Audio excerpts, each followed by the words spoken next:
At 4:58 a.m. in Seattle, Washington, silence covered the streets while federal vehicles rolled without lights or sirens. The target stood in plain view, respected, polished, and powerful. It was the second largest law firm in the United States, a place associated with trust, authority, and legal protection. Inside those walls, federal investigators believed a violent cartel had quietly built a command center. When agents moved in, the illusion shattered immediately. ICE and DEA teams entered with precision. Commands echoed through marble hallways and glass offices. Servers were unplugged and the files were instantly seized. Locked conference rooms were forced open. Within minutes, 2 people the public viewed as elite attorneys were placed in handcuffs. Mohammed Hussein, 46, and his wife Faduma Ibrahim, 34, were taken into custody. To clients and colleagues, they were successful legal professionals. To investigators, they were central operators for a CJNG cartel network hidden inside America's legal system. This was not a street-level drug case. This was a national breach. Federal officials described it as proof that transnational crime organizations no longer needed violence to enter the country. They needed patience, paperwork, and legitimacy. The law firm did not look dangerous because it was designed not to. That design worked for a long time. As the investigation expanded, agents realized the arrests were only the surface. This network did not rely on chaos or fear. It relied on routine. Drugs moved through suburban warehouses located minutes from schools and family neighborhoods. Trucks arrived in daylight, labeled as food shipments, supplements, or medical supplies. Every box passed inspection. Every document looked correct. Inside those shipments were fentanyl and methamphetamine sealed for mass distribution. The drugs were not sold on street corners, as they were pressed into pills that looked identical to real prescriptions. Orders moved through encrypted messaging apps. Payments traveled digitally. Deliveries followed normal logistics routes. There were no warning signs for families, no visible dealers to avoid. Investigators later said this was what made the operation so deadly. It did not announce itself. By the time people realized what had entered their homes, the damage was already done. What investigators uncovered next transformed a major drug case into a national alarm. This was not a local operation feeding one city. Analysts traced the supply chain across continents. Chemical precursors left ports in China as legal industrial goods. Those materials were diverted to laboratories in Sinaloa, Mexico, where cartel chemists turned them into fentanyl and methamphetamine. From there, the drugs crossed oceans, hidden inside cargo containers. Maritime routes replaced traditional borders, making detection harder and slower. Once inside the United States, the flow never stopped.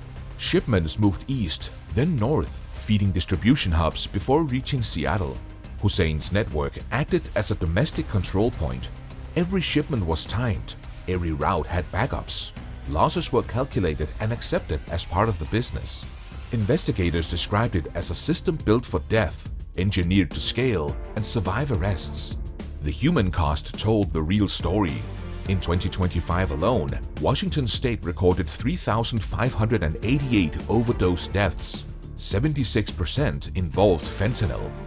King County crossed a grim line with more than 1,000 deaths in a single year. Nationwide, fentanyl became the leading cause of death for Americans aged 18 to 35, surpassing car accidents and firearms. Officials warned that the fentanyl seized during the operation could produce 6.9 million lethal doses.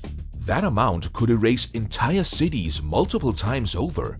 When the scale became undeniable, federal authorities changed posture. This was no longer a quiet investigation. It became a full interdiction. Before dawn, Washington entered what senior officials later described as a war-level response. More than 900 federal agents were deployed across multiple agencies, including the DEA, ICE, FBI, ATF, and state task forces. As the sky lightened, helicopters lifted into the air. Drones spread across industrial zones and residential blocks. Armed vehicles rolled into position. Tactical teams stacked outside the doors.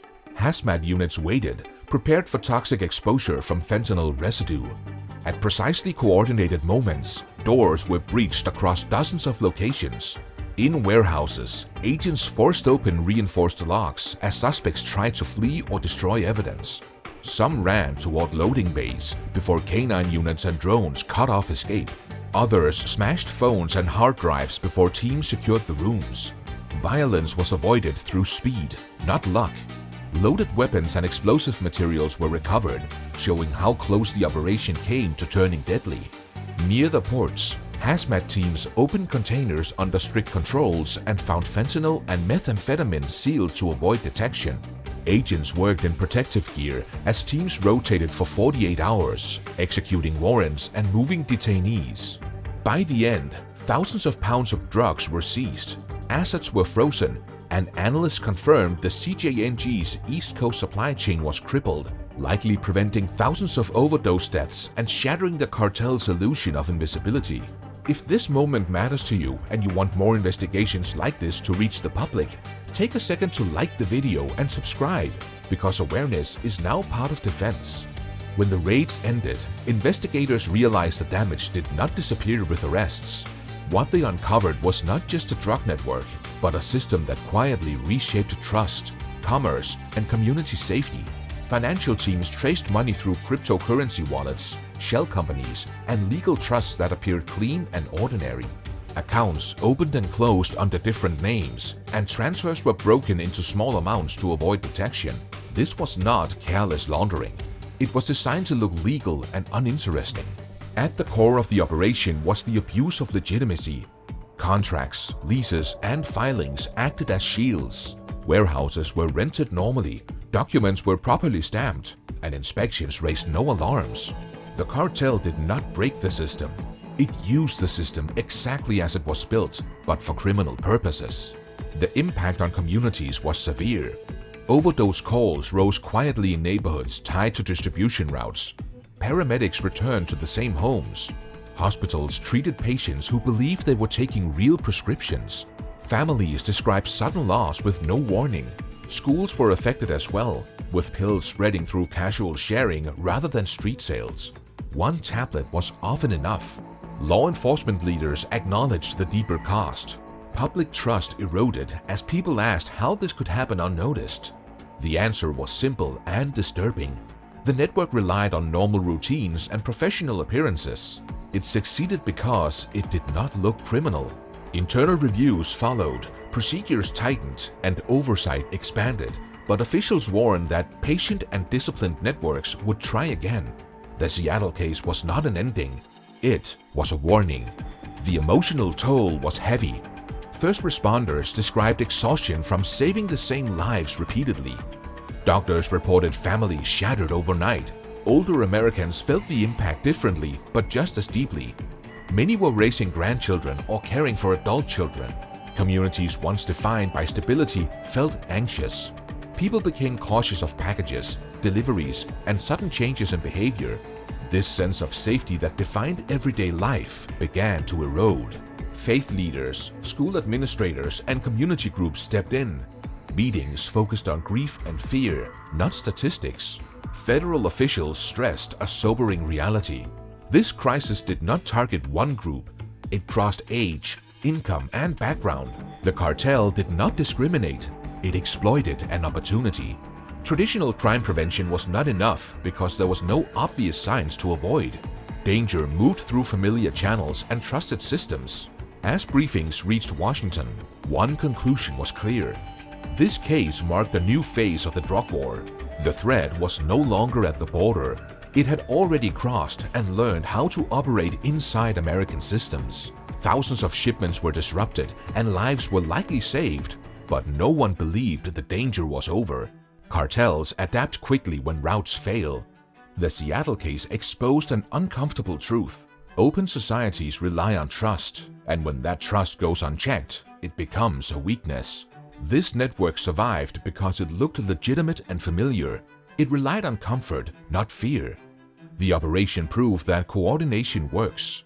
Shared intelligence and decisive action broke supply chains and collapsed networks. But the warning remains. Complacency is the most dangerous moment in any long fight.